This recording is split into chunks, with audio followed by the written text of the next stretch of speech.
Guys, welcome back to the channel, and may message lang ako na tinitingnan kasi may nag-order sa akin kanina na products na Usana. So if you all know, nag-Usana ako. Nanood ka ng video na to, may nahanap ka na something about credit card, na something about financial seriousness, about credit card ng mga expert kung paano ba yung strategy, ano ba yung mga technique para hindi ka malabag sa utang o shamat ganun. So, skip mo na lang yung video na to and nanood, maghanap ka ng iba. Kasi, what I'm sharing to you here, kung ano yung share ko sa inyo is about my personal experiences and my personal strategy kung paano ko siya ginagamit. So, it's up to you if gusto nyo mag-subscribe. So, before we start the video, so, meron ako ditong binili na SD card and yung hard drive. Ang price ng hard drive na to is nasa 2,850. And dito naman is 500 pesos. Actually, bumili kasi ako nito kasi sa totoo lang guys, bumili ako sa Shopee, which is yung ginagamit ko ngayon. Ngayon, nangyari kasi, pag mag-record ako ng video, katulad ng ginagawa ko ngayon, hindi pa lang siya nakaabot ng 1 hour. Yung video ko na in total, nagkukurap na siya, hindi na siya makarecord. So, paling ko parang na-fake ako sa Shopee. So, itry natin itong gamitin sa mga next ko na video. And i-share ko sa inyo kung ano yung mga mangyayari. Yun, so, ito na siya. Gagamitin natin to sa camera. Ayan na siya. Yun, so, yan. So, 32 gig lang siya. Excited ako is ito. First ever na high drive ko. Ang reason talaga na kung bakit ako bumili nito is kasi for my storage ng mga photos ko, videos ko. Kasi as you all know, itong MacBook na to, masyadong maliit lang yung storage. And alam mo naman, content creator na tayo. So, marami tayong mga videos na sinushoot. So, ang nangyayari kasi, pag nag-shoot ako ng video, after ko siya ma-edit, tinidelete ko. Kasi nga, walang space. So, sabi ko, investment na rin. So, hindi naman siguro masayang yung pera ko, diba? So, parang wise decision naman yun na bumili ako. And, as you all know, meron akong background music. So, every time kasi ako nag-work or gumagawa ng side hustle ko is mga background music na more on instrumental. Mas nakapag-focus ako. Kahit sa office, yan yung ginagawa ko while working. So, try nyo rin, guys. Ayun. So, ayan yung loob. Ayun siya. Yun. So, yung pinili ko is gray. Para siya makingko kasi kulay siya ng aking MacBook. So, yung laman niya is guide. Siyempre, of course. Yung guide. Diba? And yung description ng products in other languages.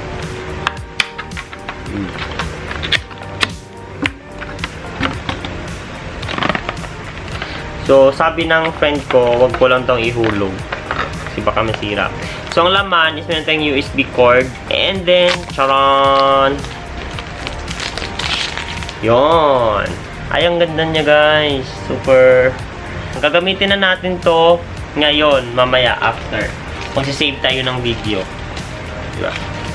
For me, it's a really good investment.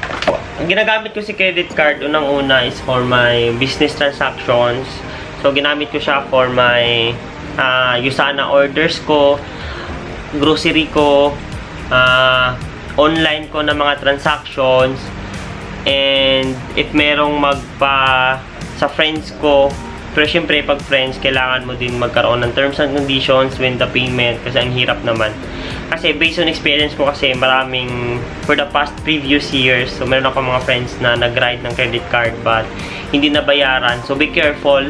So maraming mga case na ganyan. Kailangan nyo masigurado na yung taong pinahiram nyo is trusted and kaya nyo siyang masingil. I've been using credit card for 5 years already. Ang dami kong mga experiences with regards to payment, with regards to overcharge, interest. And actually walang specific kasi nagdepende yan sa iyo, ikaw sa person on how you use your credit card. Ito ay basic tips lang na mabibigay ko sa inyo. So parang inaantok na ako ngayon, guys. Parang ayoko na mag-shoot ng video. Actually, this is only a 6 tips kung paano ba gagamitin natin si credit card ng maayos. So, disclaimer lang, I'm not a financial expert. In terms of finances, yung makapag-decide doon or makapag-ayos lang yan is ikaw lang. So, kailangan mo lang mag-decision. Unang-una na ma-advise ko sa inyo when you have a credit card is you need to fully pay the amount monthly. So, wag nyong bayaran yun lang minimum due kasi yung the rest niyan, mag-earn niya ng interest.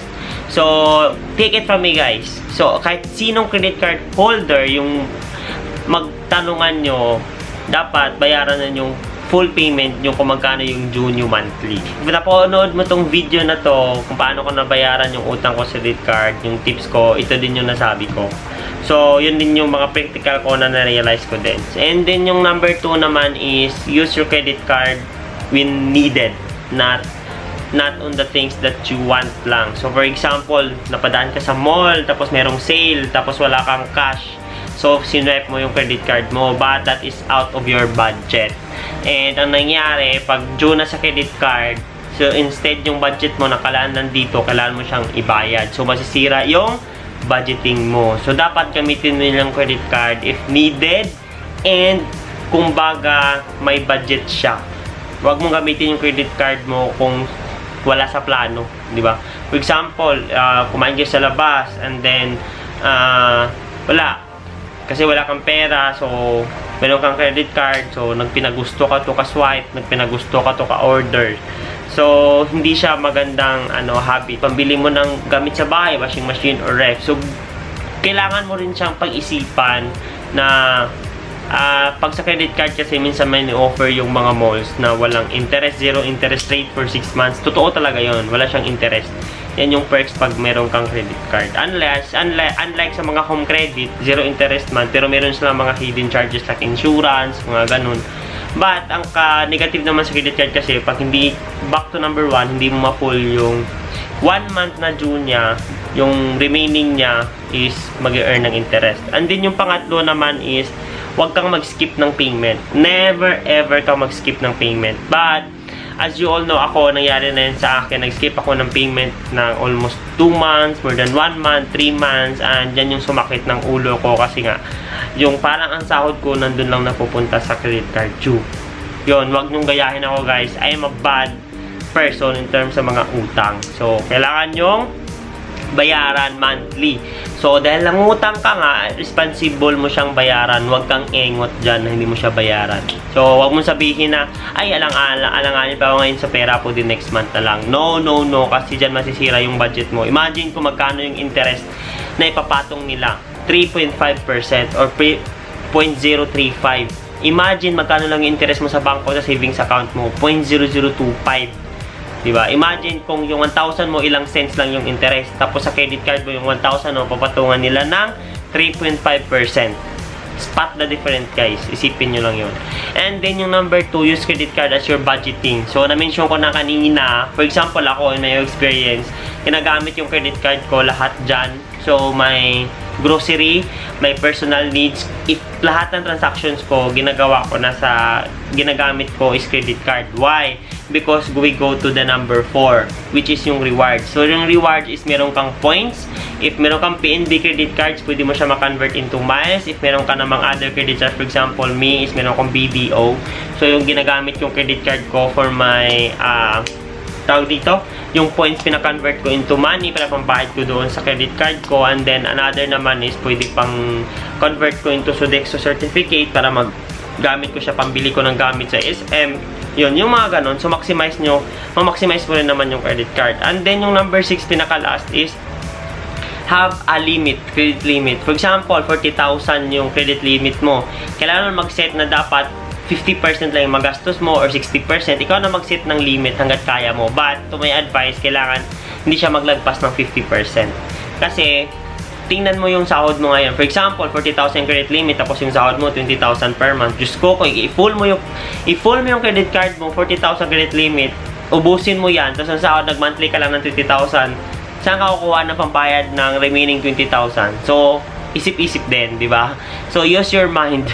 So, yan lang yung guys, yung logic. So, kung magkano lang yung kaya mong maibayad sa credit card, dun ka lang dapat gumastos. Huwag kang gumastos na sobra sa earnings mo. Yun lang yung logic. Sabi nga ni Ruby Domingo sa Investa Fest 2021, if nanood kayo, so magandang learnings yon, na sabi niya na spend less, save more.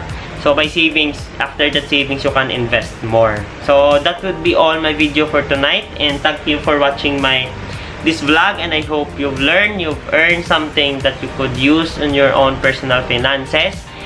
And palagi kong paalala to sa inyo, in everything you do, always believe in yourself, because if you don't, no one else will believe in you. All is well and God is good. And see you on my next vlog. Bye-bye and good night. Bye!